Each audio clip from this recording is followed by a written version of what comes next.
Gaming Council back with a new episode of KDR. We're switching things up and we're continuing on this trend of knowledge driven research. And this time around, we're going to talk about a category of games that we really enjoy playing back in the day. And that's skateboarding games. I know Mikey B has mentioned that he's played a couple games on mobile for skateboarding, and he's had a history with skateboarding games as well, as do I. So we're going to talk about it. So we are just going to briefly just run down just like a brief history of like some skateboarding games from, from the early days to kind of like the current day skateboarding games. So I will start us off with just saying that I love skateboarding games. Skateboarding and the skateboarding games have had a huge impact in my life growing up, and there's just something in me that will always gravitate towards playing skateboarding games. There's also we'll talk about some of like the iconic games and some of the games that you maybe have never heard of. So let's kind of run through this little list of games, which notably the first game that we're going to talk about, it's a game called 720. Mikey B, I don't know if you've ever heard of this game or have any interactions with this game. I've heard of it, no interactions. But this is like the first, I guess, would you call this the first skateboarding game to kind of hit the market? I think so. I would believe so, yes. I believe it's the first one that came out, and it's very Paperboy style looking game. So not too much to really talk about there. I'm trying to see when that came out to kind of give you like a point of reference. Let me see real quick. Thinking probably like mid-80s, 85, 86, 87, somewhere around there. It is, drum roll please, it came out in 1986. So that's over 30 years ago. So it's very interesting to see how far skateboarding games have come.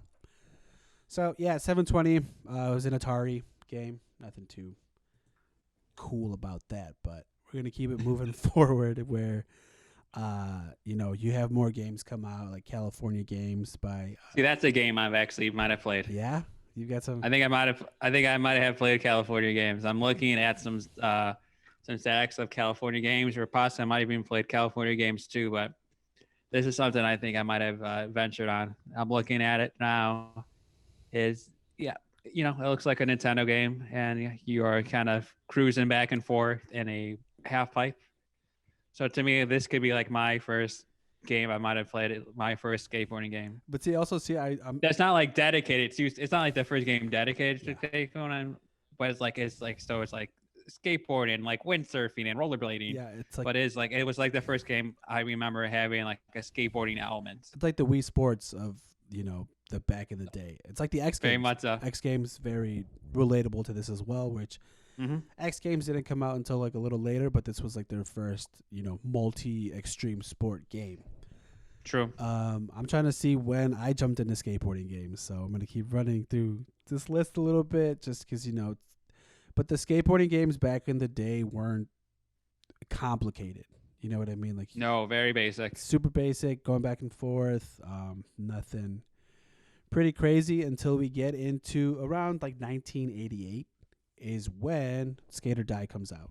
Which is EA's very first skateboarding game. You know what I mean? So let's see. Was that for the NES? I think it was for the NES. For the first Nintendo by Konami. What can we say about Skate or Die? Did you ever play this game? No. Let me take a couple. My skating, it pretty much goes California games, and then we have to get into the PlayStation era before we touch on something I might have played. Which for this game, this really didn't have a lot of wild things, but it had more of the style of like skateboarding. You know what I mean? Which was like very, punk rock, like against the law, style of gaming. So it's very cool to see that, move over into video games. So let's just keep it moving. You know what I mean? I'm trying to see through this little list of like the history of skateboarding games where, it's gets relevant to like my skateboarding and maybe yours. We're both looking at like the same list. Is there any other games before we get into like the PlayStation era that you played, like Street Skater, Skate Tribe? No. No, But you I see, think PlayStation to me was like the golden, like the real era of like skateboarding games that I like truly remember playing. I have like experience playing like multi versions of them. which I think that was. I think it's just based on technology. I think they couldn't. I think to play a skateboarding game, you really need to have like 3D character that can move around like a semi-open world, and that wasn't possible until PlayStation. Street Skater, I looked at some of like the snapshots of it, and it was like the first kind of 3D style game that you Cool. were introduced to in 1998. Okay, we're at PlayStation time then. Cool. So it was first released in Japan in 1998 under the name Street Borders, and then licensed by EA and distributed in the United States. Let's see, on May 6th, 2008, it was re-released on PlayStation 3 in Europe. So Wow. they were able to kind of bring that back in traditional fashion. But now what's interesting too about all of the skateboarding games, man, is that skateboarding games have been around. It's not like, everybody knows the golden era of when Tony Hawk first came in, but like there True. were games that kind of introduced your everyday player into skateboarding. Because if you were, not playing like Mario or something, you really didn't have that much like extreme sports in video games. You know what I mean? True. So then we get into the golden era of skateboarding, man. 1999, where the world got introduced to a man by the name of Tony Hawk. Now, Tony Hawk was a professional skateboarder in, the early 80s and really started to get more traction in the 90s. So Tony Hawk comes out, and it is the first game endorsed by professional skateboarding, which is huge. And at the time, skateboarding really wasn't that big, but, everybody knew Tony Hawk from doing the 900 on the X Games, and, they were starting to kind of get a wave of what skateboarding really was. So then you also, in 1999, with the release of Tony Hawk's Pro Skater, you get a little look at, the culture behind skateboarding, to where you're introduced to, like, street skateboarding, and you get characters like Eric Costin, Chad Muska, Jamie Thomas, Elisa Steamer, and you start opening up the world of what is skateboarding, and you get to kind of pick your favorite skaters. I personally was a huge fan of Eric Costin and Jamie Thomas, so anytime I would get my hands on Tony Hawk, I'm picking Costin and doing some pretty gnarly things. What about you, Mikey B? I know you picked this one up. I certainly did. Yeah, Tony Hawk to me was definitely about skating, but I think more importantly to me, in many ways, beyond just the gameplay and introducing me to skating, is the music of Tony Hawk, and like kind of that introduction to punk and ska and rap and reggae and metal. So it was just a interesting mix of so many different genres that I wasn't familiar with. So Tony Hawk was like a game, but also as a game that I would just have on just for like the soundtrack itself. It's a huge influence of where you go from there, which is interesting that you say that the first one was like your first introduction to like new music.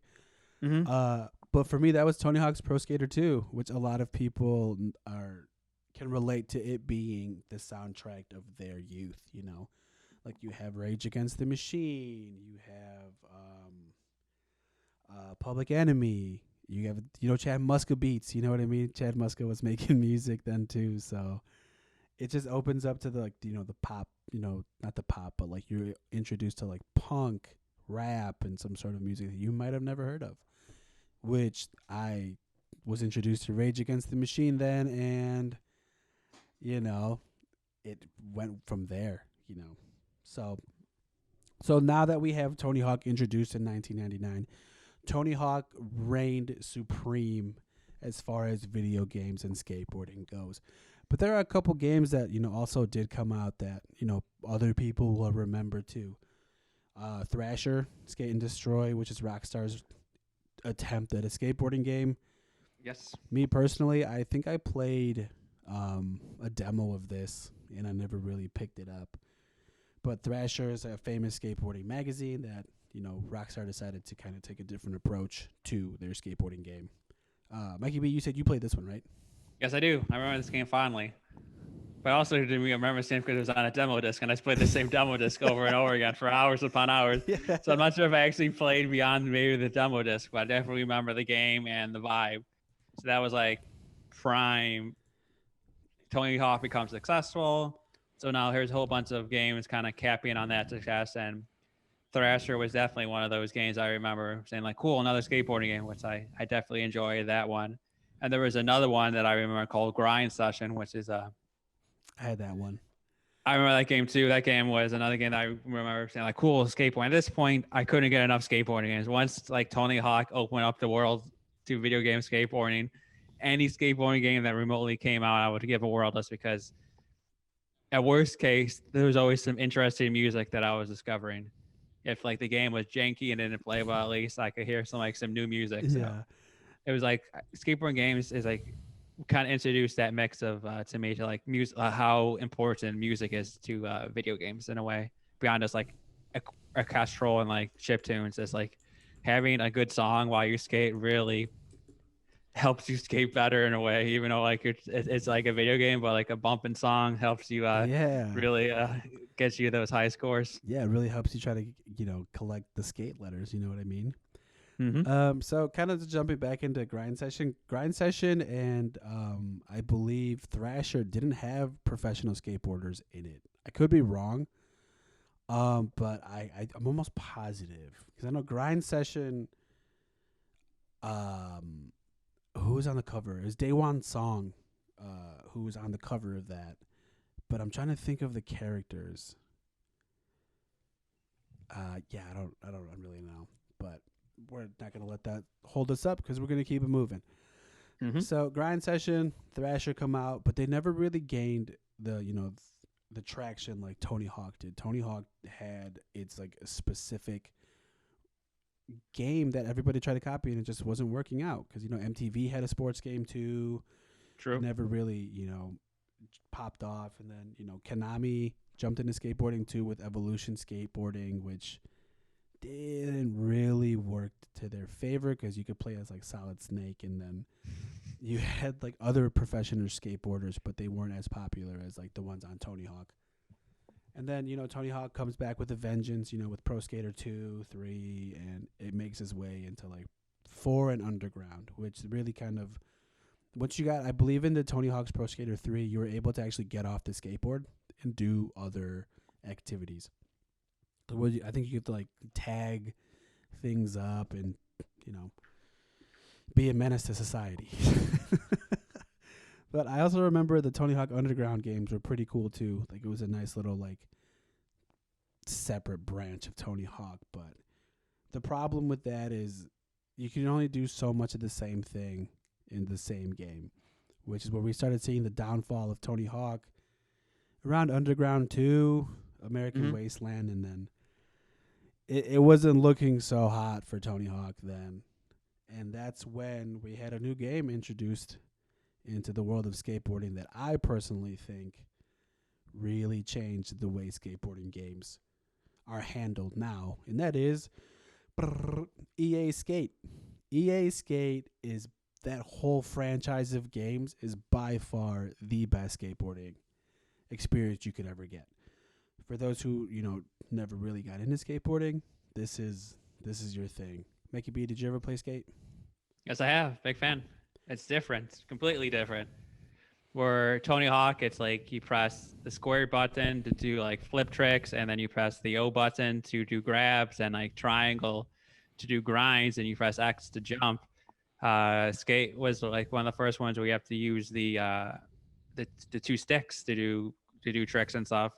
And that, from my understanding, gave a more realistic feel of what skateboarding actually is. So it's pretty hard to do a kickflip. It's not just a press of the square button. It takes a lot of more time and talent. So if Tony Hawk is more arcadey and score based, skate is more about the culture. No, I guess they're both about the culture, but skate is more about like the actual artistic and athletic talent it takes to do skateboarding tricks. Yeah, and I used to skateboard, and I really loved how realistic it could get to actually skateboarding.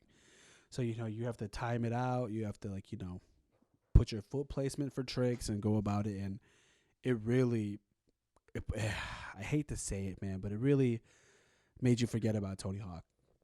It really just was like, you know what?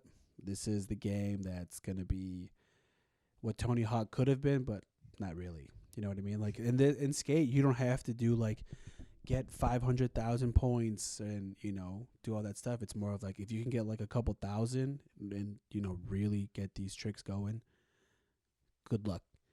And I still play Skate 3 to this day.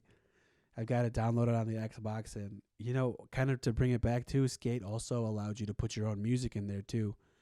So I know you can download a couple tracks in there and really have a skate experience to what you really want. Personally, when I had it on my 360, I had Young Jeezy's The Recession on my Xbox, and I got a couple tracks in there, and nothing feels better than listening to Put On and getting a good skate sesh, and I loved it, man. There was nothing better than it. But Tony Hawk also moving forward on the timeline. Skate 3, I believe, dropped 10 years ago, I believe. Let me just quick check.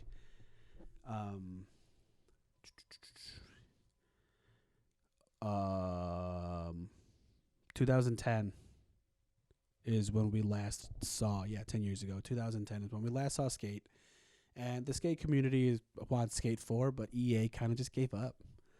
And we saw nothing there, but, the game is 10 years old, and me personally still playing it. It shows how good that the game actually really was. But like I was saying, around 2010 to current times, there wasn't that many skateboarding games. It kind of was very quiet. True. Tony Hawk had a couple games that no one really cared about, and we kind of just patiently waited for maybe something new. Until this year, Mikey B. This year, Tony Hawk was like, you know what? I'm getting back into this remake session, and I'm remaking the first two games. And Tony Hawk's Pro Skater 1 2 Remastered is out. Now, for you being, really into the skateboarding scene in like the 1990s and in like the late 1990s, I'm sorry. Would you play this again? 100%. Yeah, especially how well this game reviewed and how much time and care they put into this game to make it modern and add elements that were missing from the original one. Yeah, this game reviewed extremely well, and it's a really nice like fan letter to a game that a lot of us, and like you said, a lot of us do kind of fall in the place that Tony Hawk 1 or 2 was kind of like their first introduction into like modern skateboarding games.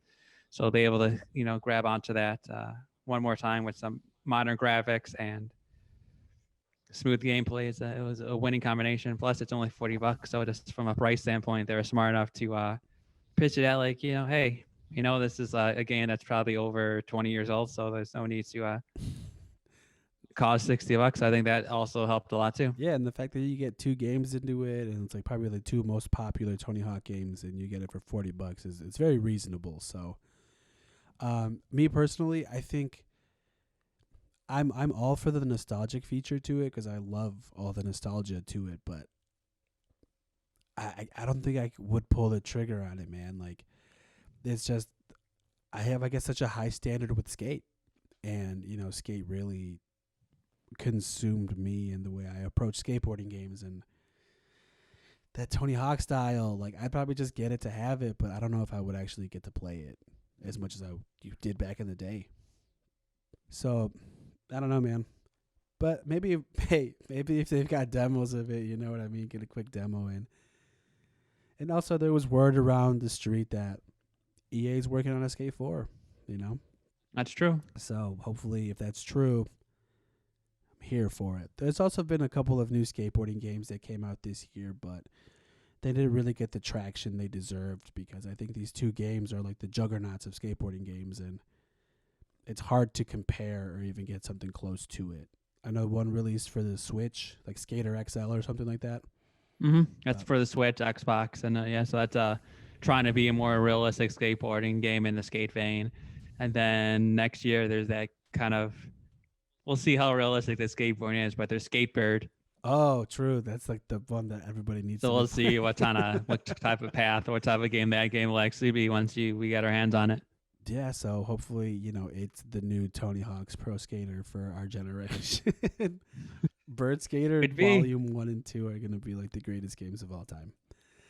So, yeah, I think that's about it. We can wrap this up. It's just kind of briefly talk about, skateboarding games and what they mean to us and, the impact that they have in gaming. So, you got anything else to add? Nope. Cool, folks. Well, that was episode 2 of KDR. Stay tuned. We'll drop gems here and there with this and kind of take deeper dives. So stay tuned and, the console boys are out. Peace.